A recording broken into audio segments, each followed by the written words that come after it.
جنازه کو جنازه نو په دې جنازه کې په ظاهر کې چې سړی ګوري نو د امام بالکل د دې مړي د سینې ته مخامخ ولاړی مړي د سینې ته ولاړی او د امام مخامخ د مړي ته ولاړ دی او شاته خلک په دې اقتدا د امام کې هم د مړي ته نظر دی او هغه ته ګوري نو په ظاهر کې دې کې دا شایبه ده چې دا هم یو قسم مشابهت ده د عبادت الاصنام سره د بوتانو د عبادت سره یو قسم مشابهت ده چې ګوره مخامخ مړی پروت دی او لاش پروت دی او مونږ بیا هغې ته سجده خو نه لګو خو هغه ته مونږ لاس پناه باندې ولاړ یو هغه طرف ته مونږ لمونځ کوو په اصل کې خدا د مړي د اسلام او د ایمان تعظیم دی جنازه کېږي د دې لپاره تعظیم اسلام المیت تعظیم اسلام المیت دا د میت د اسلام او د ایمان تعظیم دی نو اگر که دا مخامخ پروت دی خو مونږ په دې نیت باندې نه کوو چې دې ته مونږ عبادت کوو سجده لګو دا په اصل کې د هغه د ایمان او د اسلام تعظیم مونږ کوو نو د قشانی په جماعتونو کې ډیوې لګول که دا مخامخ پرته ده او که شاته پرته ده او که په هر ځای کې پرته ده نو دا یو جایز عمل دی او په دې طریقه باندې د خلکو نه سجده مرکه نشي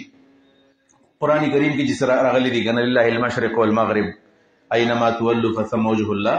د دې په شان ورود کې مختلف احادیث دي یو حدیث پکې دا دی چې صحابه کرامو په نبی علیہ السلام په زمونږ کړو په لیلۃ مظلمه تک تور شپه چې دا ډو چاته پته نه لګېدله چې موږ شمال ته ولاړ یو که جنوب ته ولاړ یو مشرق ته ولاړ یو مغرب ته ولاړ یو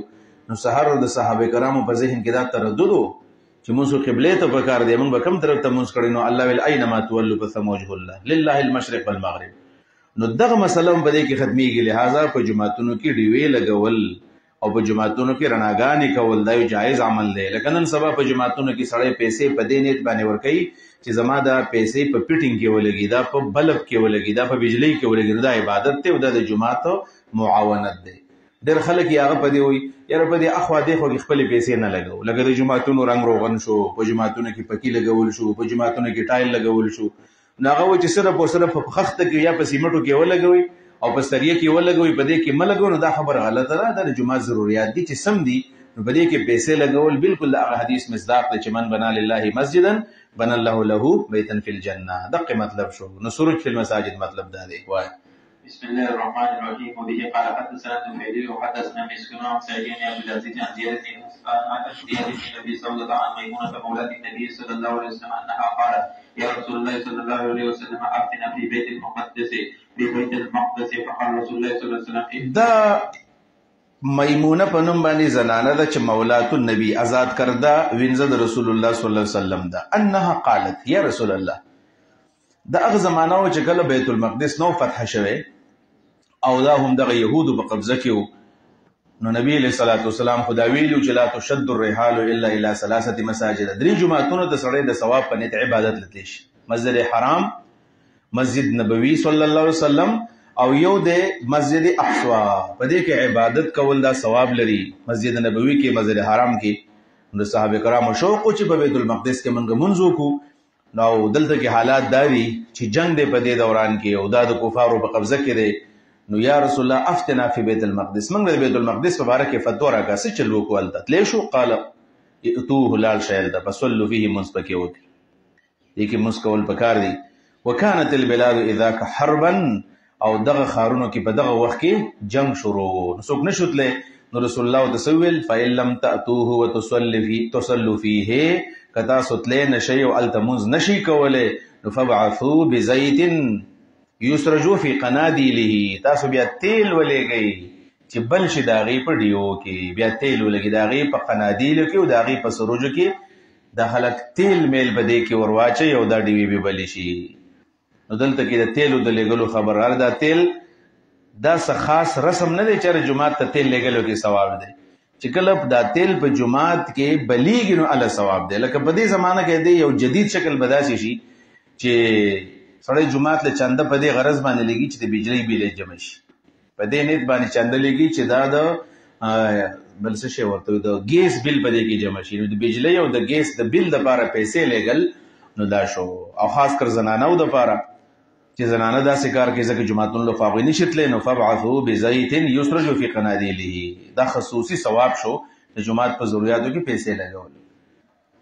څنګه چې حدیث کې راځي دا ټول ابواب چې دي کنه ګوره تاسو اتخاذ المساجد فی الدور او باب فی بناء المساجد سروج فی المساجد حصل المساجد او دارنګ کنس المسجد وغیرہ دا ټول ابواب المساجد دې ته ویل کېږي. جمعات فضیلتونه به تاسو واورئ، څومره زیات فضیلت دی جمعات په جوړولو کې، د دې په خدمت کې، په دې کې په ناسته کې، په دې کې په خدمت کې، نو هر یو جدا جدا روان دی. جی باب فی حسو المسجد، باب دی په بیان د حسو المسجد کې. حسواتن کاڼي ته ویل کېږي ورکوټي، الاحجار الصغار، الحجارة الصغار، واړه واړه کاڼو ته ویل کېږي. لکه دا کرش نه کرش، یو کرش یې دینه ورکوټه شانې په کوم راځي، دا سيزونه دي. دا حسل مسجد، دا چپس چې کوم دي، دا واړه واړه کاڼي په جمعات کې اچول. په جمعات د جمعات په ورکوټو کاڼو کې دا باب دی. دې سمانه دا اصل د سیوا چې حضرت عبد الله ابن عمر رضی الله تعالی عنهما نه چاته پوس کړی دی ابو الولید چې په دې جمعات کې دا کاڼي د سپراته دي. که تاسو خیال په دې بازي د پمپونو کې تاسو وګورئ یا په دې اوټلو کې دا کرش اچولای، نو داسې کاڼي به دا په حرم شریف کې هم پراته وو، دا په مسجد نبوي کې هم پراته وو، او دا ډېر لري وخت پورې وو. ابو الولید د حضرت عبد الله ابن عمر ته پوښتنه وکړه چې دا کاڼي په دې جمعات کې څه کوي، د دې څه خصوصیت دی؟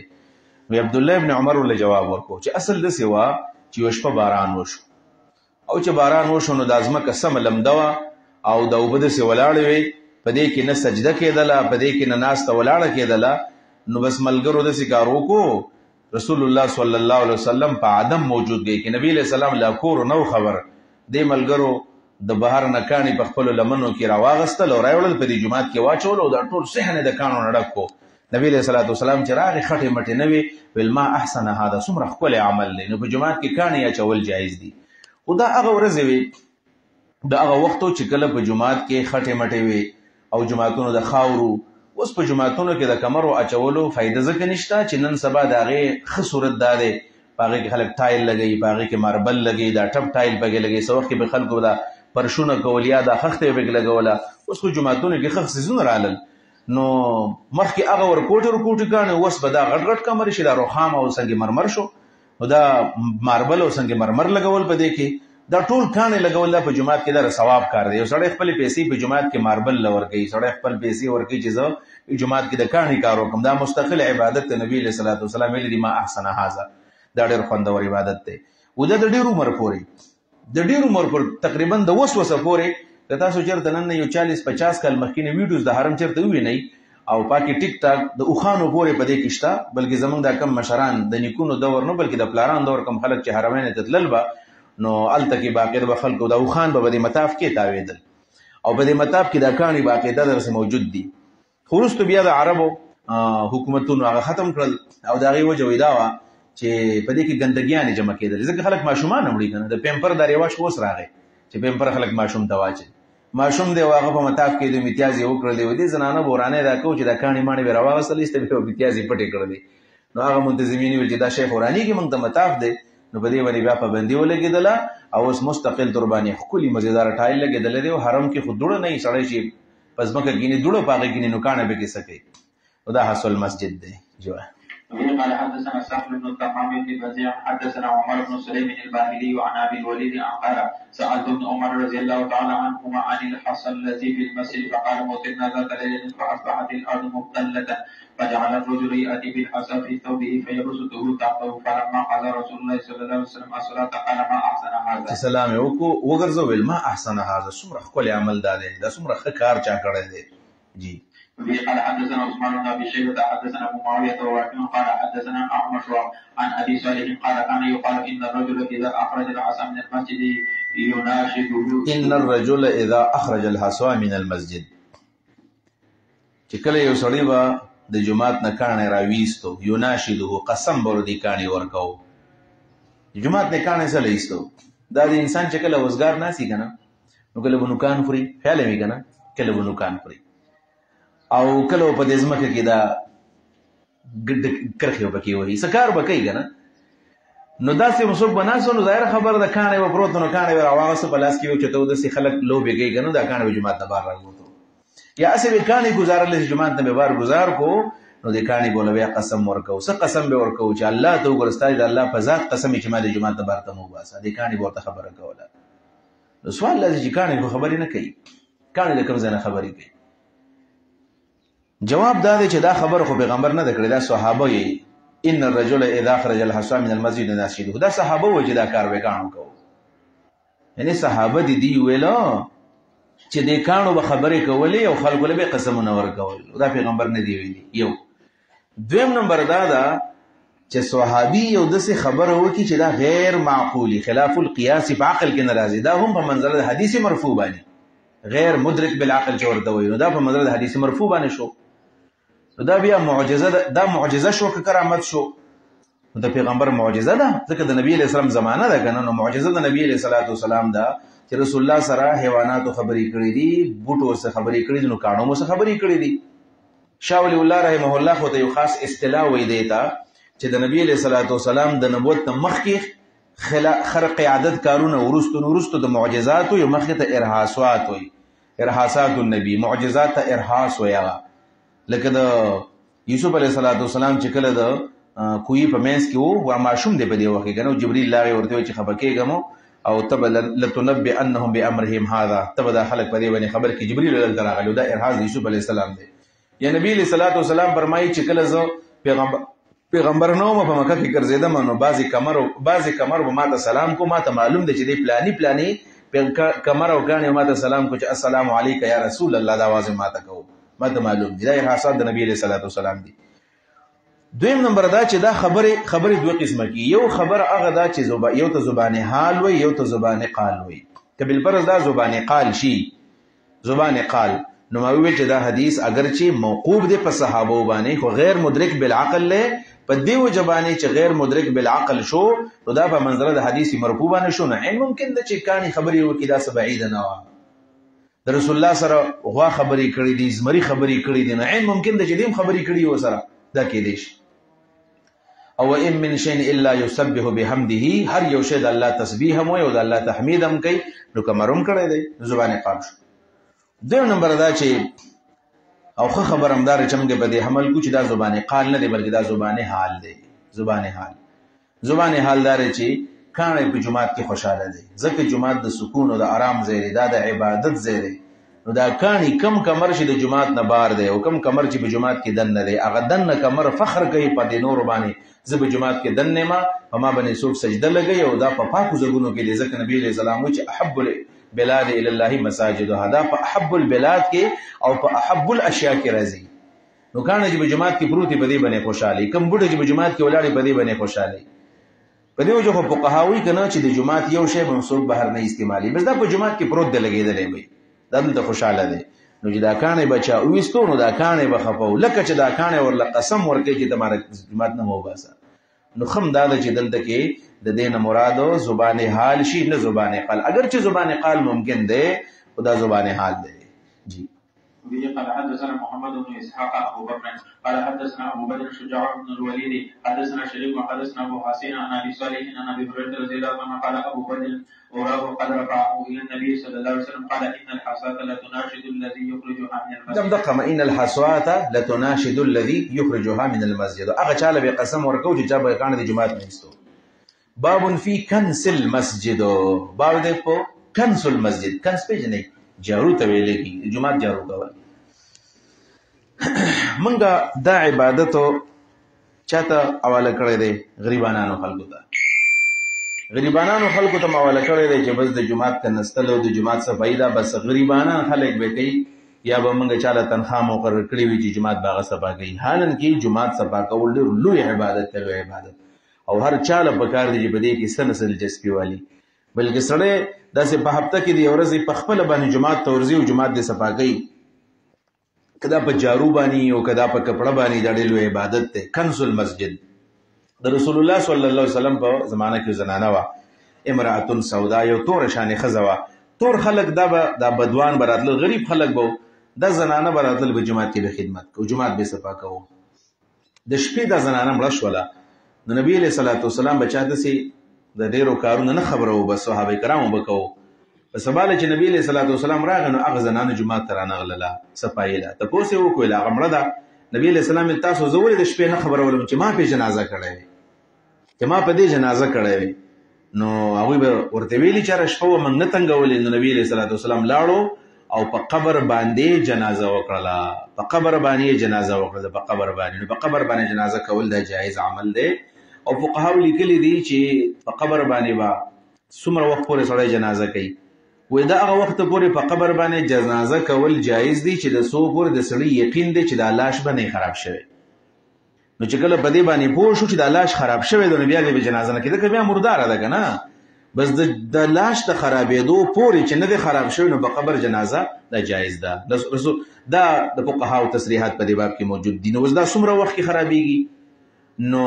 بعضې فقهاو 3 ورځې ورکړي دي چې 3 ورځو پورې سړی د جنازه کولی شي 3 ورځو پورې یقینا مړی نه خرابېږي په خاوره کې خو صحیح خبره دا ده چې نه د 3 ورځو سره د تخصیص ځکه نشته دا د ځمکو خبره ده ځمکو بعضې ځمکې داسې وي بعضې ځمکې چې په هغه ځمکه کې لاش په میاشتو نه خرابېږي دا د ځمکو خپل فطرتونه وي په دې اوبو کې هم داسې بدلون شته که نه بعضې په اوبو کې داسې شته دی تاسو ګورئ په کراچۍ کې تاسو چې کراچۍ کې وخت تېر کړی په کراچۍ کې چې کله هلته دا خوره دومره زیاته ده خوره دا نمي دومره زیاته ده چې دا پیلرې چې په دې دغه کې راوچتې شوي که نه په دې تعمیراتو کې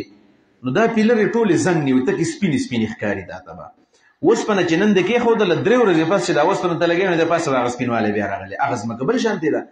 دا د ځمکو خبره ده نو سړی به د ماهرینو تپوس کې چې یاره دا ځمکه د دې څه صفت دی دې به دا لاش خراب کړی که نه به خراب کړی نو که زره خراب کړو نه دی کوي پیو که پسې خراب کوو نو بیا دې جنازه وکړي خیر دی نو دا هغه عمل دی چې دی د جومات خدمت کوو نبي علیه السلام د دې د جنازې شوق وکړو چې تاسو به زه بوتلې ما به جنازه کړی وي د جومات دومره لوی ثواب دی په دې کې باب فی کنس المسجد او رسول الله فرمایي چې ماته د خپل امت د ټول اعمال او د هغې ثوابونه او د هغې سزاګانې ماته پیش ولې حتی چې ماته پکې دا عمل هم وښودلی شو چې یو سړی دی هغه په جومات کې جارو وهي د دې څومره لوی اجر دی هغه الله ماته وښودو یعنی دا مرکوټی عمل نه دی بلکې دا داسې عمل دی چې نبي علیه السلام ته الله تعالی د دې عرض کړی دی د عرض نه مراد یا احاطه علمي دی چې د رسول الله په علم کې دا هر څه رالل او یا حقیقت کې عرض دی د دې مجسم عرض دی چې الله رب کریم د اعمالو د جسمونه ورکړل او په ښکلو جسمونو کې الله تعالی رسول الله ته وښودل لکه څنګه چې په وزن الاعمال کې موږ وایو چې د قیامت په ورځ به اعمال تللی کېږي نو څنګه به تللی کېږي نو بعضې علما وایي چې دا اعمال به مجسم شي او بعضې احادیثونه هم د هغې اشارات معلومیږي چې د اعمال به مجسم کېږي لکه یو د هغې نه هغه حدیث دی چې رسول الله فرمایي په دې قرآن کریم کې یو صورت دی او د هغې 13 آیتونه دي او دا چې کله قبر ته سړی کوشي او د دې 13 آیتونو تلاوت یې کړی او په دې قبر کې کله وي نو دا 13 آیتونو لا صورت برازي او دا به ورسره کینی او ورته به چې زه ستا ملګری یم او ته یوازې نشي پاتې کېدی وایي دا سورة الملک دی لوددت انها تكون في قلب كل مؤمن زما مینه ده چې هر مسلمان په یاد باندې یاد کی دا د قبر ملګری دی ښکلي شکل کې برازي ګوره دلته کې دا سورة الملک او تبارک الذي تلاوت د یو ښایسته انسان او د شکل په صورت کې راتلی شي او بیا وایي چې ماته د امت په ګناهونو کې داسې ګناهونه هم پېښ شو چې د هغې سزا ډېره زیاته وه وایي غټه ګناه راته دا ښکاره شوله چې یو سړی حافظ قرآن دی یو سړی د قرآن یو صورت یاد کړی دی بیا هغه هېر کړی دی او دا ډېره لویه ګناه ده هغه هم راته پېښ شوي دي نو کنس المسجد یو چت عمل دی لهذا جوماتونه صفا کول پکار دي دې کې دسپي ساتل غواړي جی قال حدثنا عبد الوهاب بن عبد الحكم بن الخزاء وحدثنا عبد المجيد بن عبد العزيز بن ابي الرواد عن ابن جريج عن المطلب بن عبد الله بن حمزه بن انس بن مالك رضي الله عنه قال قال رسول الله صلى الله عليه وسلم ورثت عليه رجل امتي حتى القضاة يخرجها الرجل من المسجد ورثت عليه ذنوب امتي فلم ارى ذنبا اعظم من سوره من القران او ايه او اوتيها رجل ثم نزل دې حدیث ته وګورئ عرضت عليه اجور امتي ما ته خپل امت اجور اجرنا پیشو د اجور نه مراد اجور اعمال امتي دي اجور اعمال امتي ځکه د مسلم په حدیث کې راغلی عرضت عليه اعمال امتي نو اعمال مراد دي حتى القضاة يخرجها الرجل حتى ما ته هغه خسنه قضات پیژنئ تاسو سترګو کې کوم شی لا شاغې ته قضات وایي هغه خسنه راته پیش کړلی شو چې سړی د جومات نه وباسي یعنی دومره نیک عمل کړی جومات دی چې ویې کتل فرش ته پوکې ورته وکړو چې دا ګند دې لاړ شي دا هم ثواب کار دی دا راته پیش شو او بیا د ذنوب چې کله پیش شو لم ارزم دې حدیث ته ګوره ما ونه لیدلی یو ګناه اعظم چې ډېره لویه وي من سورة من القرآن د قرآن د سورت نه او آیتین یا د آیت نه اوتیها رجلون چې یو سړي ته ورکړلی شوی وي ثم نسیها بې پرېښي وي و دا غټه ګناه ده اول نمبر خبره خو دا ده چې دې حدیث کې یو څو مشکلات دي یو مشکل پکې دا دی چې دلته اعظم خو صيغه د اسم تبذیل لکه نه د دې نه معلومه دا شوه په ګناهونو کې د ټول نه غټه ګناه دا ده اکبر الکبائر دا دی چې یو سړی د قرآن یو آیت یا صورت یاد کړي بیا تهیر شي دا غټه ګناه ده حالن کې غټه ګناه خو شرک دی اکبر الکبائر الاشراک بالله نو دې څه جواب دی دې جواب دا دی چې په ورکوټو ګناهونو کې غټه ګناه یعنی بالنسبه الى الصغائر به منګه دا والو هغه غټ ګناه هغه په کبایرو کې اکبر دی هغه ته اکبر الکبائر وای او ته اکبر الصغائر وای په خبره پوه شو تاسو نو اکبر الکبائر اشراک بالله دی او اکبر الصغائر څه دی چې صورت سړیات کې به تیر شي دای معنا دویم مثال په دې باندې راځي چې په نسیان باندې الله تعالی څوک نه رانیسي په نسیان باندې الله تعالی څوک نه رانیسي څنګه نه رانیسي رفع الخطأ عن امتي رفع الخطأ والنسيان عن امتي خطا او نسیان الله زما د امت نو چت کړی دي او په سورۃ البقره کې خو چکم د صحیح مسلم روایت ده تاسو په فضایلو کې وایي چې لا یکلف الله نفسا الا وسعها لها ما كسبت وعليها ما اكتسبت ربنا لا تؤاخذنا ان نسينا او اخطانا دې دعا په باره کې د مسلم حدیث چې رسول الله فرمایي دا دعا قبول شوې ده چې مسلمانانو ویل ربنا لا تؤاخذنا ان نسينا او اخطانا خطا نسیان راته معاف کا الله وی فعلت دا مې معاف کړ نو په نسیان باندې دلته نیوکه څنګه کوي جوابدار دلته د نسیان نه هغه نسیان نه د مراد سره چانه هیر شي د دې نه مراد یو هېرېدل دي او بل سری هېرول دي دلته هېرېدل نه دي مراد بلکې هېرول مراد هېرول دا دي الکه یادونه مړه پرې دی نشم یادولې ډېر حفاظ داسې دي چې هغوی د قرآن کریم تلاوت نه کوي داسې حفاظ شته چې حافظان دي قرآن ډېر دی او لس کالې شوي دي او هغه د قرآن تلاوت هم نه کوي هغه حافظ قرآن ته مراد دی هغه ته مراد دی دویم نمبر دا چې دلته کې ذکر د نسیان دی مراد ته ترک دی دلته د نسیان معنا ترک دی او نسیان د ترک په معنا باندې راځي لکه هغه آیت دی کنه چې ومن اعرض عن ذکری فإن له معيشة ضنكا ونحشره يوم القيامة أعمى قال رب لما حشرتني أعمى وقد كنت بصيرا څنګه وقال كذلك أتتك آياتنا فنسيتها دادي اتتك آیاتنا فنسیتها تاسو تفاسیر چت کې ټول دغه معنی لګل اتتك آیاتنا فترکتها تفریحو نو پرې خودل سو یعنی ایمان نو راوړې یا دا چې باغې دی عمل نو کړي نو بیا دا معنا ده چې نسیه به پرې خود تلاوت هم پرې خود سوچ فکر هم پرې خود بس هېره کو دا بیا غټه ګناه شولا باب فی اعتزال النساء فی المساجد عن الرجال باب دی په بیان د اعتزال د خزو کې د جماعتونو کې د سړو څه معنا ده خزي او سړی په جماعت کې یو ځای نه کینی په جماعت کې به خزي او سړی یو ځای نه کینی د خزو ځان لزیره او د سړو ځان لزیره لکه حدیث راځي يصف الرجال ثم الصبيان ثم النساء اول با ترتیب دی کنه اول به سړی وي بیا به ماشومانی په اخر کې به خزي وي په اخر کې به خزي دغه د ماشومان ولې د مېستر علل د دې لپاره اگر چې سب هم د سړو د خزو جدا دي خو مستقل فصل راغی چې د خزو د سړو په منځ کې به ماشومان ناستي دا طریقه او د تسبیحات پس د منځنه ډېرې فائدې دي ځکه د نبی اسلام سنت دی یو فائدہ په دې کې دا ده چې سړو ته دا تعلیم او چې تاسو د سلام نه پس به تسبیحات فاطمه وای 33 سبحان الله 33 الحمدلله 34 یا 33 الله اکبر یا مختلف اذکار دا به تاسو وای د دې یو فائدہ دا و چې خزو ته به ویل چې د دې ذکر په دوران کې تاسو زئی دوی بلاړلې دا بلاړلې نو چې دې په د جماعتونو اوتل نو الته بس تسبیحات صحابه کرامو ختم کړو بیا بدل دي د لپاره چې مخالفت الرجال مع النساء نشي نو خزو سړو او قرآن کریم کې راغلي بعض منافقان به داسې کول چې هغوی داسې د خزو شوقیان خلک چې وو نو هغوی به د قصد لیټ لیټ راتلل د دې لپاره چې موږ لاړ شو نو موږ به داسې وکړو چې موږ به د خزو په شاته ودرېږو نو دا ښځې به سجدې له ځي یا به موږ به د شاته موږ د خزو د ګورو نو الله په دې کې باقاعده تنبیه راولېږلی قد یعلم الله المعوقین منکم زه تاسو هغه وروسته ځان چې وروسته کې هغه پیژنه منافقان یې ګورئ آینده لپاره وروسته رانشي په ټیم جوماتونو له راځي نو خزي سړی به جدای چې په جماعت کې جدای نو په سکول او کالج او مدرسه په دې کې به خامخا جدای ډېر داسې بدبخت سکالران نن سبا دي ډېر چې بیزاره د دین نه بیزاره سکالرانو او متجددین چې هغوی د دې مخلوط نظام تعلیم قایل دي دا ډاکټر فاروق صاحب اوس الله له ورغلی دی موږ به څه ووایو په هغه مړو مبارک څه نشو ویلی او ډاکټر فاروق صاحب نه مردان کومو نو هغه هم ډېر لوی په دې زور ورکوو د دې او فائدې به بیانولې د مخلوط نظام تعلیم او د کو ایجوکیشن فائدې به دا بیانولې دا اوس هم ډېر خلک تاسو کله چې چېرته د دې کالجونو یونیورسټو د استادانو سره چېرته کښېنئ که نه او په دې کو ایجوکیشن خبر راشي نو هغوی غټ دا وایي یو دا کو ایجوکیشن په دې پکار دی چې دا کم تجسس دا به ختم شي ستا دا خلک وایي چېرې دې ښځې دا مخ پټ کړی زه به څنګه ینمه او یاداره چېرې د ښځو نه دا سړی لرې دی چې کله به دا ینمه وایي دا تجسس دا دا سړی سټډي ته نه پرېږدي او دا مطالعې ته سړی نه پرېږدي او بس دا ټول عمر به دې تجسس کړي زه به کله یو بل ینم دا پرده چې ختمه شي نو سړی مړ شي بیا دې دا تپوس وکړي چې سړی مړی وي نو په یورپ کې دا زنا ولې زیاته ده بیا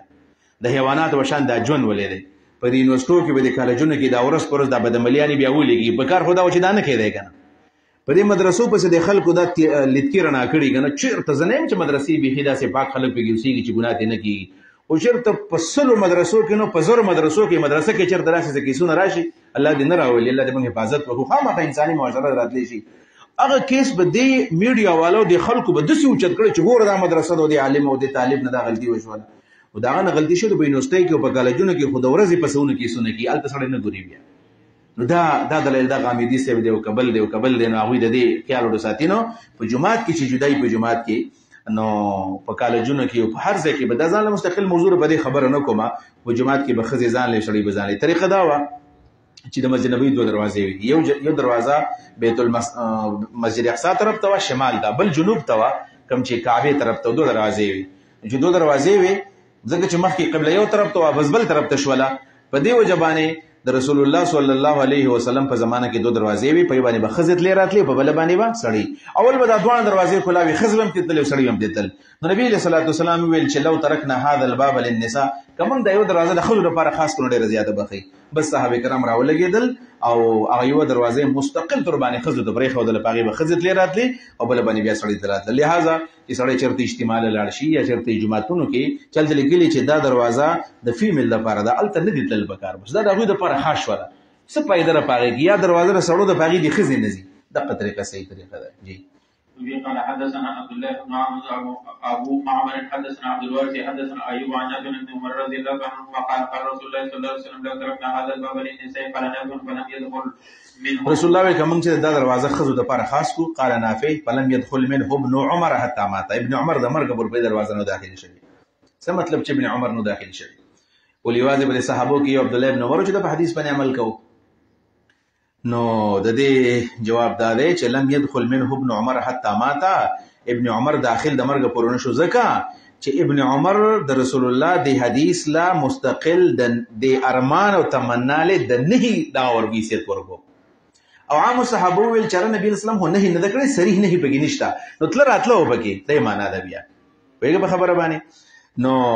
د عبد الله ابن عمر سوچ هم دا دی چې بس نبی اسلام د ارمان د نه حیثیت لري په دې جگہ بالکل نه داخل شي نور بکله کله په دې باندې تل دویم نمبر دا تخصیص د ذکر دی له مستلزم نه چې د عمل صرف او صرف ابن عمر کو دا مطلب نه دی ابن عمر چونکه اشد اتباعا لسنت النبي صلی الله علیه وسلم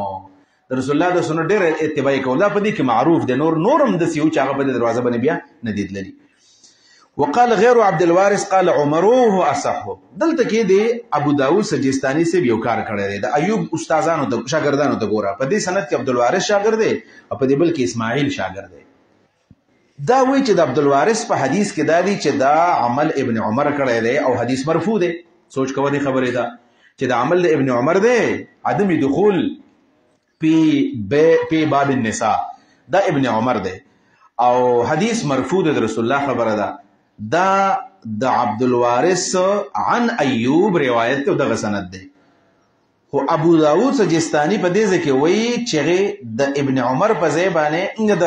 د رسول الله په ځای باندې دا قال عمر ویل چې لو ترکنا هذا الباب للنساء دا رسول الله نه دی ویلي بلکې دا عمر دا خبره وکړه ویل په خبره باندې دا خبر حضرت عمر فاروق وکړه بیا به حدیث موقوف شي